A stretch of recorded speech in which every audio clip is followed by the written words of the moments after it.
Hi hello అండి, welcome to our channel.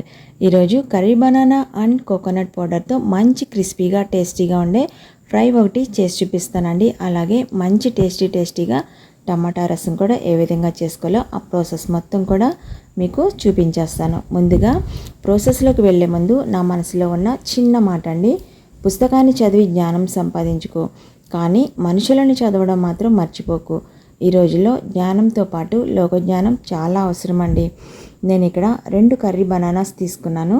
అవి medium సైజులో కట్ చేసుకుని వాటర్లో కొద్దిగా క్రిస్టల్ సాల్ట్ వేసుకుని సోక్ చేసి పెట్టుకోవాలండి. సోక్ చేసుకున్న పీసెస్ని ఒక బౌల్లోకి తీసుకుని కొద్దిగా పసుపు సాల్ట్ వేసి మొత్తం మెల్ట్ అయ్యేలా కలుపుకొని ఈ లోపల ఒక కళాయిలో ఒక 2 స్పూన్ ఆయిల్ వేసి దానిలో పోపు వేసుకోవాలండి. పచ్చిశనగపప్పు, జీలకర్ర, ఆవాలు ఇవి వేసుకొని కొద్దిగా వేయించుకోవాలండి. అలాగే 8 వెల్లుల్లి రెమ్మలు కూడా తీసుకొని కొద్దిగా కరివేపాకు వేసి ఒకసారి వేయించుకోవాలండి.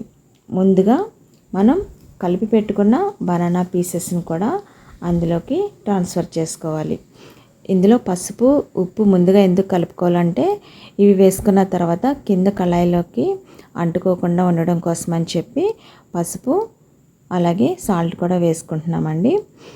కొద్దిగా వేయించుకున్న తర్వాత ముందుగా మనం కొబ్బరి పీసెస్ని ఈ విధంగా కట్ చేసుకొని మిక్సీ పట్టేసుకోవాలండి.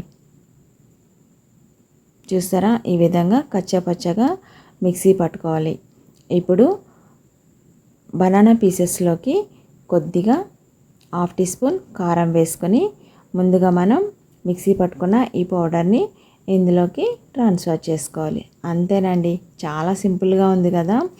సింపుల్గా ఉండడమే కాదండి, చాలా అంటే చాలా టేస్టీగా ఉంటుంది. తప్పకుండా మీరు ట్రై చేయవలసిందేనండి. ఫైనల్గా నేను ఇక్కడ 3 మిర్చి ఈ విధంగా కట్ చేసుకొని ఇందులో వేసుకుంటున్నానండి. వేసుకున్న తర్వాత ఒకసారి మొత్తం కలుపుకోవాలి.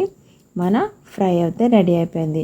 మరి దీని కాంబినేషన్ టమాటా రసం కూడా, దాని ప్రాసెస్ కూడా మీకు చెప్పేయాలి కదా. మరి ఇంకెందుకు ఆలస్యం, దాని ప్రాసెస్ కూడా మీకు చూపించేస్తాను. నేను ఇక్కడ 2 టమాటాలు తీసుకున్నానండి. కొద్దిగా చింతపండు, ఒక మిర్చి తీసుకున్నాను.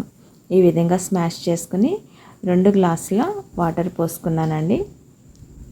ఇందులోకి మనం కొద్దిగా అల్లం ముక్క వేసుకోవాలి దంచుకొని. అలాగే రుచికి సరిపడగా సాల్ట్, ఒక 1/2 టీ స్పూన్ కారం, చిటికెడు పసుపు, కొద్దిగా కొత్తిమీర, అలాగే 1 స్పూన్ కొబ్బరి పౌడర్ ఇందులోకి వేసుకోవాలండి. వేసుకుని ఒక 15 మినిట్స్ ఈ రసాన్ని మరిగించుకోవాలి. మీకు ఇష్టమైతే కనుక ఇందులో కొద్దిగా బెల్లం వేసుకోవచ్చండి. బెల్లం వేసుకుంటే కూడా టేస్ట్ చాలా బాగుంటుంది. అలాగే మనం పోపు వేసుకోవడానికి జీలకర్ర, ఆవాలు, వెల్లుల్లిపాయలు, ఎండుమిర్చి. పోపు వేసుకునేటప్పుడు చాలామంది ఇంగువ వేసుకుంటారు కదండి.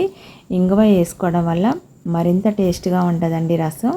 మీ దగ్గర ఉంటే వేసుకోండి. నా దగ్గర అయితే ఇంగువ లేదండి. ఫైనల్గా కరివేపాకు కూడా వేసేసుకున్నాను.